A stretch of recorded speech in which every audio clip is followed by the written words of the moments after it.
16वीं शताब्दी में मुगल सम्राट अकबर ने उत्तरी भारत के बड़े क्षेत्रों को एकजुट किया।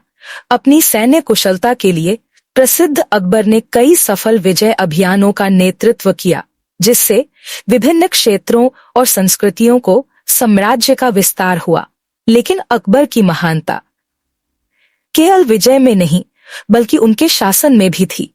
अकबर ने धार्मिक सहिष्णुता नीतियां लागू की, जिससे उनके बहुधार्मिक साम्राज्य में शांति और स्थिरता बनी रही।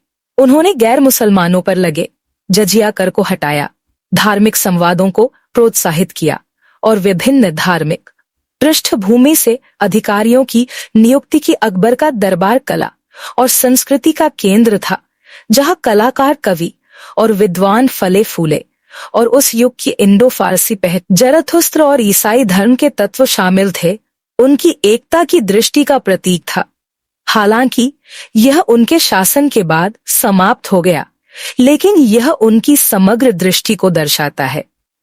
अकबर की विरासत सहिष्णु और न्यायप्रिय शासन के प्रतीक के रूप में जीवित है, जिसने मुगल साम्राज्य के स्वर्ण युग की नींव रखी और भारत के सांस्कृतिक और राजनीतिक परिदृश्य को पीढ़ियों तक प्रभावित किया।